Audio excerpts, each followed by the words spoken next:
Alhamdulillahi Rabbil Alamin. Wassalatu wassalamu ala sayyidil anbiya wal mursalin Sayyidina Muhammad wa alihi wa sahbihi wa man tabi'ahum bi ihsanin ila yaumiddin. Amma ba'd. Jamaah salat zuhur yang berbahagia, pada kesempatan kali ini saya sampaikan salah satu hikmah dari kitab Al-Hikam karya Imam Ibn Athaillah As-Sakandari radhiyallahu anhu. Bismillahirrahmanirrahim. La tata'adda niyatu himmatika ila ghairi fal karimu la tatahattahul amal. Janganlah niat dari hal-hal yang penting bagimu sampai kelewatan tertuju kepada selain Dia, Allah Subhanahu wa ta'ala. Karena Allah yang punya sifat Al-Karim, yang maha mulia, yang maha memberi banyak, tidak akan bisa terlangkahi oleh apapun cita dan harapan. Dalam Syarah Hikam Iqadul Himam yang ditulis oleh Al-Imam Ibn Ajibah, dinyatakan bila seorang murid, orang yang punya keinginan untuk mencapai ma'rifat pada Allah, untuk bisa sambung hatinya kepada Allah, punya kepentingan apapun yang tentu saja dia menginginkan hal-hal itu yang dianggap penting bisa dicapai, diwujudkan, maka penting dia mengembalikan semua itu kepada Allah Subhanahu wa ta'ala. Jangan digantungkan pada apapun selain Allah Subhanahu wa ta'ala. Jangan digantungkan pada siapapun selain Allah Subhanahu wa ta'ala.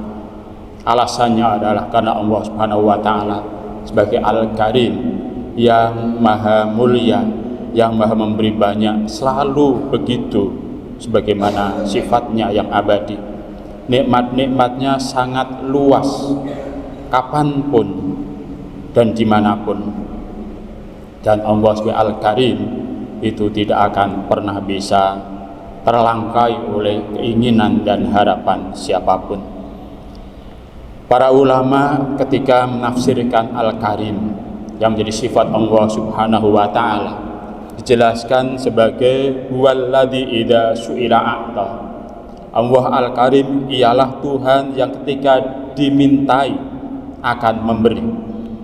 Wala yubali kam a'ta, Dia tidak peduli berapa banyak Dia memberikan.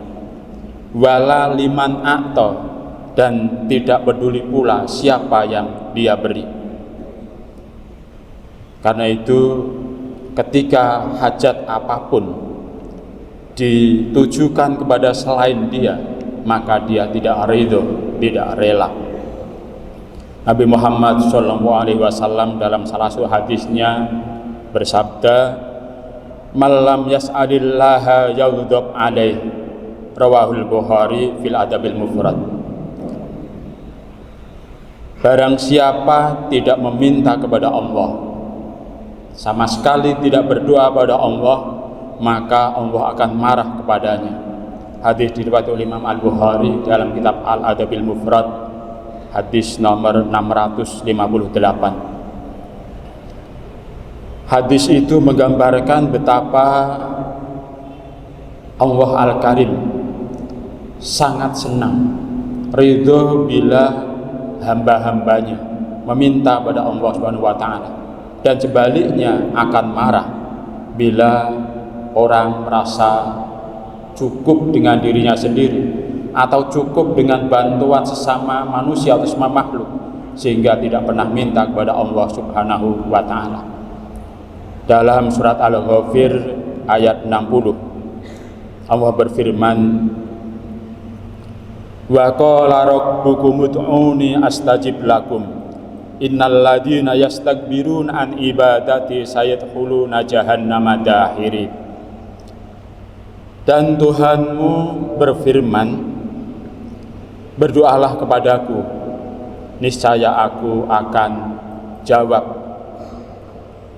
Dan sesungguhnya orang-orang yang sombong dari ibadah kepadaku, dari berdoa kepadaku, mereka akan masuk neraka jahanam dalam keadaan nista, kecil.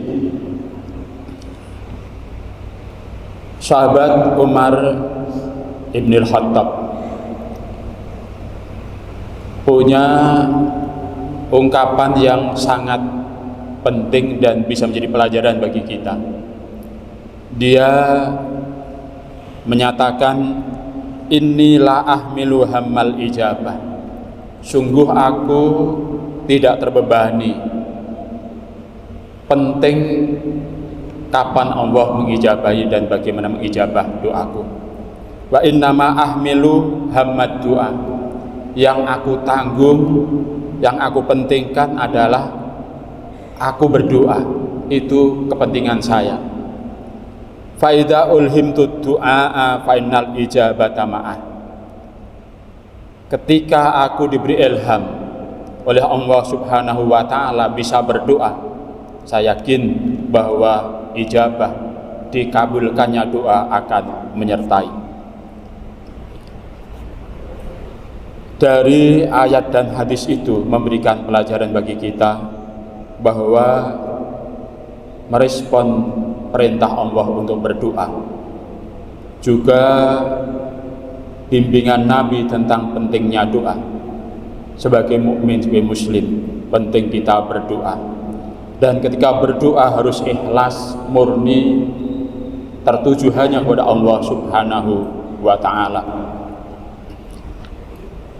Imam Abu Ali Ad-Daqqaq menyatakan bahwa di antara tanda ma'rifat, pengenalan seseorang terhadap Allah yang baik adalah ketika yang bersangkutan tidak pernah minta hajatnya, apapun hajat itu, kecil maupun besar, hal-hal yang dianggap kekinian maupun untuk yang akan datang, semuanya diminta hanya kepada Allah, bukan kepada selain Allah Subhanahu wa ta'ala.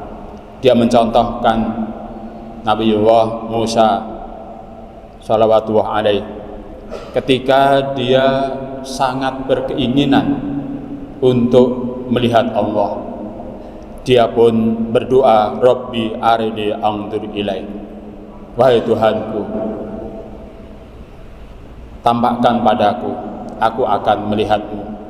Surat Al-A'raf ayat 143. Meskipun ternyata ketika doa itu dimintakan kepada Allah, Nabi Musa diperintahkan untuk melihat gunung, dan ternyata ketika Allah tajalli di sana, Nabi Musa semaput, tidak mungkin untuk melihat langsung, dan memang begitulah manusia. Dan ketika Nabi Musa itu suatu ketika dalam satu perjalanan dia merasa lapar dan ingin makan roti, dia pun berdoa dengan menyatakan, Rabbi inni lima anzalta ilayya min khairin faqir. Al-Qasas ayat 24. Wahai Tuhanku, sungguh aku ini terhadap apa yang Engkau turunkan kepadaku dari rezeki yang baik, orang yang berkebutuhan.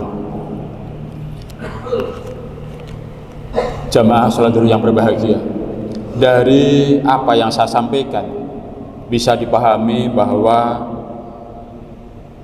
ibadah banyak warnanya. Salah satu ibadah yang penting dan harus kita jalani adalah berdoa.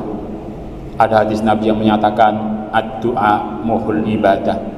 Berdoa itu bagaikan otak dari ibadah. Itu gambaran betapa penting berdoa kepada Allah Subhanahu wa ta'ala. Dan tentu saja sebagai orang yang beriman, berdoa hanya kepada Allah dan yakin bahwa Allah mendengar dan mengabulkan apapun bentuknya. Yang dikabulkan adalah yang terbaik untuk kita.